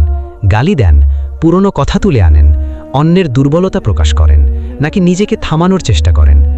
এই অভ্যাসটি চিনে নেওয়া খুব গুরুত্বপূর্ণ, কারণ আপনি যে সমস্যাটি চিনতেই পারেননি সেটি পরিবর্তন করাও কঠিন। তাই নিজের জন্য একটি ব্যক্তিগত নিয়ম তৈরি করুন। রাগের সময় কোনো বড় সিদ্ধান্ত নয়, রাগের সময় গালি নয়, রাগের সময় লানত নয়, রাগের সময় পুরনো ক্ষত খুলে বসা নয়। প্রথমে নিজেকে সামলাবেন, তারপর প্রয়োজন হলে সমস্যাটি নিয়ে কথা বলবেন। প্রিয় দর্শক, এরপর নিজের সম্পর্কগুলোর দিকে তাকান। আপনার কারণে কি কেউ বারবার কষ্ট পাচ্ছে? আপনি কি সবসময় নিজের অধিকার নিয়ে কথা বলেন কিন্তু অন্যের অধিকার নিয়ে ভাবেন না? আপনি কি চান সবাই আপনার অনুভূতি বুঝুক কিন্তু আপনি অন্যের অনুভূতি বোঝার চেষ্টা করেন না? তাহলে আজ একটি পরিবর্তন করুন। শুধু নিজের কথা বলবেন না, অন্যের কথাও শুনুন। কখনো কখনো একটি মানুষ সমাধান চায় না, সে শুধু চায় তার কষ্টটি কেউ বুঝুক। মন দিয়ে শোনা সম্পর্কের একটি বড় দায়িত্ব। প্রিয় দর্শক, আর যদি আপনি বুঝতে পারেন আপনার জীবনে সত্যিই কোনো অন্যায় হয়েছে, তাহলে নিজের কষ্টকে অস্বীকার করবেন না। আসলাম আপনাকে অন্যায়কে ভালো বলে মেনে নিতে বলেনি। ন্যায্যভাবে নিজের অধিকার দাবি করুন। প্রয়োজনে বিশ্বস্ত ও বিচক্ষণ মানুষের সাহায্য নিন, কিন্তু নিজের কষ্টকে এমন জায়গায় নিয়ে যাবেন না যেখানে আপনি নিজেই সীমা অতিক্রম করতে শুরু করেন। অন্যায়ের প্রতিবাদ করুন, কিন্তু অন্যায়কে নিজের চরিত্র বানাবেন না। এটাই একজন মুমিনের শক্তি। প্রিয় দর্শক, আর যদি আপনি নিজের কোনো ভুল দেখতে পান, তাহলে আজই তাওবা করুন। তাওবার জন্য কোনো বিশেষ দিন দরকার নেই, কোনো বিশেষ বয়স দরকার নেই। আল্লাহর দিকে ফিরে আসার জন্য শুধু প্রয়োজন সত্যিকারের অনুতাপ এবং ফিরে আসার ইচ্ছা। আজ আপনি একটি গুনাহ ছাড়ার সিদ্ধান্ত নিতে পারেন। আজ আপনি একজন মানুষের কাছে ক্ষমা চাইতে পারেন। আজ আপনি নিজের জিহ্বাকে একটি নির্দিষ্ট গুনাহ থেকে বাঁচানোর অঙ্গীকার করতে পারেন। আজ আপনি নিজের ঘরের একজন মানুষের ভালো কাজ স্বীকার করতে পারেন। ছোট মনে হলেও এই পরিবর্তনগুলোই আপনার চরিত্রের নতুন অধ্যায় শুরু করতে পারে। প্রিয় দর্শক, আর একটি বিষয় ভুলবেন না, আজকের আলোচনার হাদিস কোনো নারীকে হেয় করার জন্য নয়। এটি কোনো নারীকে জাহান্নামী ঘোষণা করার অধিকার আমাদের দেয় না। কে শেষ পর্যন্ত কোথায় যাবে তার চূড়ান্ত বিচার আল্লাহর হাতে। আমাদের দায়িত্ব হলো সতর্ক হওয়া, নিজেকে সংশোধন করা এবং আল্লাহর রহমতের দিকে ফিরে যাওয়া।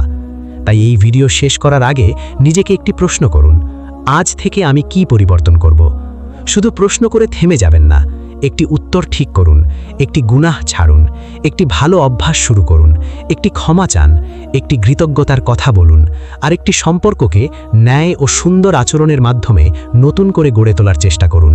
কারণ পরিবর্তন সবসময় বড় কোনো সিদ্ধান্ত দিয়ে শুরু হয় না, কখনো একটি বাক্য দিয়ে শুরু হয়, হে আল্লাহ, আমি আমার ভুল বুঝতে পেরেছি, আমাকে বদলে দিন। আর এখন আমাদের আলোচনার একেবারে শেষ প্রান্তে এসে সবচেয়ে গুরুত্বপূর্ণ বিষয়টি হলো, ভয় আমাদের কোথায় নিয়ে যাবে? যদি সেই ভয় আমাদের গুনাহ থেকে দূরে সরিয়ে দেয়, যদি সেই ভয় আমাদের জিহ্বাকে সংযত করে, যদি সেই ভয় আমাদের অকৃতজ্ঞতা থেকে ফিরিয়ে আনে, যদি সেই ভয় আমাদের আল্লাহর সামনে মাথা নত করায়, তাহলে এই ভয় আমাদের জন্য হেদায়েতের কারণ হতে পারে। কিন্তু যদি ভয় আমাদের মনে এমন ধারণা তৈরি করে আমার আর ফিরে আসার সুযোগ নেই, তাহলে সেটি শয়তানের আরেকটি ফাঁদ। প্রিয় দর্শক, আজকের আলোচনার শুরুতে আমরা একটি কঠিন সতর্কবার্তা শুনেছি। রাসূলুল্লাহ সাল্লাল্লাহু আলাইহি ওয়াসাল্লাম নারীদের মধ্যে জাহান্নামে সংখ্যাধিক্যের কথা উল্লেখ করেছেন এবং এর কারণ হিসেবে লানত করা এবং স্বামীর প্রতি অকৃতজ্ঞতার মতো আচরণের ব্যাপারে সতর্ক করেছেন। এই হাদিস কোনো নারীকে অপমান করার জন্য নয়, কোনো নারীকে জাহান্নামী ঘোষণা করার জন্যও নয়, বরং এটি নিজের চরিত্র পরীক্ষা করার জন্য একটি ভয়ঙ্কর সতর্কবার্তা। আজ একজন নারী নিজেকে প্রশ্ন করতে পারেন, আমার জিহ্বা কি নিরাপদ? আমি কি রাগের সময় সীমা অতিক্রম করি? আমি কি লানত করি? আমি কি গালি দিই? আমি কি এমন কথা বলি যা অন্য মানুষের হৃদয় ভেঙে দেয়? আমি কি আমার স্বামী বা পরিবারের মানুষের ভালো কাজগুলো ভুলে গিয়ে শুধু তাদের ভুলগুলোই মনে রাখি?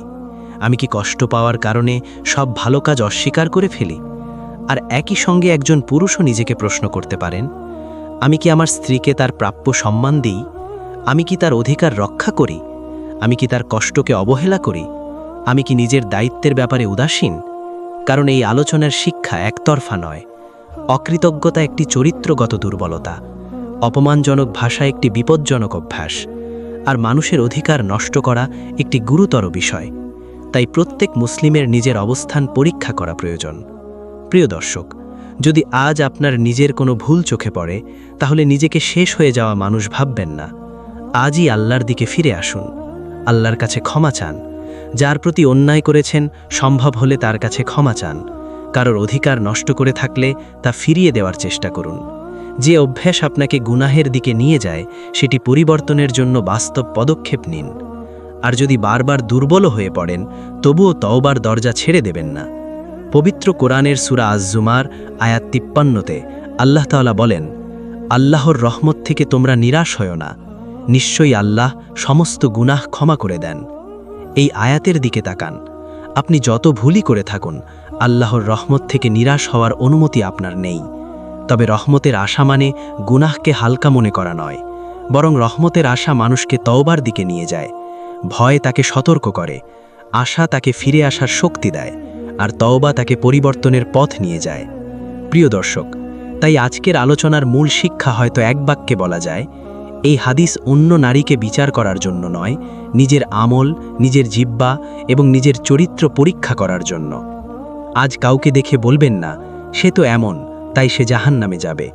বরং আয়নার সামনে দাঁড়িয়ে নিজেকে বলুন, আমার মধ্যে কি এমন কোনো আচরণ আছে যা আমাকে আল্লাহর অসন্তুষ্টির দিকে নিয়ে যেতে পারে?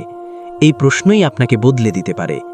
প্রিয় দর্শক, আজ থেকে হয়তো আপনি সব কিছু একদিনে পরিবর্তন করতে পারবেন না, কিন্তু একটি কাজ আজই করতে পারেন। রাগের সময় একটু চুপ থাকতে পারেন, লানতের বদলে দোয়া করতে পারেন, গালির বদলে নীরব থাকতে পারেন, অন্যের একটি ভুলের পাশাপাশি তার 10টি ভালো কাজ মনে করতে পারেন। নিজের ভুল হলে বলতে পারেন, আমি ভুল করেছি, আর আল্লাহর সামনে বলতে পারেন, হে আল্লাহ, আমাকে ক্ষমা করুন, আমার চরিত্রকে সুন্দর করে দিন, আমার জিহ্বাকে মিথ্যা, গালি, অভিশাপ, অপমান এবং সব ধরনের গুনাহ থেকে হেফাজত করুন। হে আল্লাহ, আমাদের অন্তরকে পরিশুদ্ধ করে দিন, আমাদের জিহ্বাকে মিথ্যা, গালি, অভিশাপ, অপমান এবং সব ধরনের গুনাহ থেকে হেফাজত করুন। হে আল্লাহ, আমাদের অকৃতজ্ঞতা থেকে রক্ষা করুন, আমাদের জীবনে যারা ভালো করেছেন তাদের ভালো কাজ স্বীকার করার তাওফিক দিন, আমাদের স্বামী স্ত্রীর সম্পর্কের মধ্যে ভালোবাসা, সম্মান, ন্যায় এবং রহমত দান করুন। যারা জুলমের শিকার তাদের জন্য সহজ এবং ন্যায়সঙ্গত পথ খুলে দিন, আর যারা অন্যায় করেছি তাদের সত্যিকার তওবার তাওফিক দিন। হে আল্লাহ, আমাদের ভুলগুলো ক্ষমা করে দিন, আমাদের অহংকার দূর করে দিন, নিজের ভুল স্বীকার করার সাহস দিন, ভুলের পর সংশোধনের শক্তি দিন, আমাদের নফসকে নিয়ন্ত্রণ করার তাওফিক দিন, আমাদের এমন চরিত্র দান করুন যে চরিত্র আপনার কাছে প্রিয়। হে আল্লাহ, আমাদের ভয়কে হেদায়েতের কারণ বানান, আমাদের তওবাকে কবুল করুন, আমাদের অন্তরে আপনার রহমতের আশা জাগিয়ে রাখুন এবং আমাদের শেষ পরিণতি উত্তম করুন। আমিন ইয়া রাব্বাল আলামিন। প্রিয় দর্শক, ভিডিওটি যদি আপনার নিজের জীবন নিয়ে ভাবতে বাধ্য করে থাকে, তাহলে কমেন্টে অন্য কারোর বিচার না করে শুধু একটি কথা লিখতে পারেন, আজ থেকে আমি নিজেকে সংশোধন করব, ইনশাআল্লাহ। ভিডিওটি উপকারী মনে হলে একটি লাইক দিন এবং এমন একজন মানুষের কাছে শেয়ার করুন যার হয়তো আজ এই সতর্ক বার্তাটি শোনা প্রয়োজন। আর কোরআন এবং সহিহ সুন্নাহর আলোকে এরকম হৃদয়স্পর্শী আলোচনা নিয়মিত পেতে তাওহীদ অ্যান্ড ইসলাম ইন্সপায়ার চ্যানেলটি সাবস্ক্রাইব করুন। মনে রাখবেন, আল্লাহর সতর্ক বার্তা আমাদের ভেঙে দেওয়ার জন্য নয়, আমাদের জাগিয়ে দেওয়ার জন্য। তাই আজকের পর নিজেকে জিজ্ঞেস করুন, আজ থেকে আমি কি পরিবর্তন করব? একটি গুনাহ ছাড়ুন, একটি ভালো অভ্যাস শুরু করুন, একটি ভুলের জন্য ক্ষমা চান, একজন মানুষের ভালো কাজ স্বীকার করুন, আর আল্লাহর দিকে আরও এক ধাপ ফিরে আসুন। হয়তো আপনার জীবনের সবচেয়ে সুন্দর পরিবর্তনটি শুরু হবে আজকের এই একটি উপলব্ধি থেকে। আল্লাহ আমাদের সবাইকে তার সন্তুষ্টির পথে চলার তাওফিক দান করুন। আসসালামু আলাইকুম ওয়া রাহমাতুল্লাহি ওয়া বারাকাতুহু।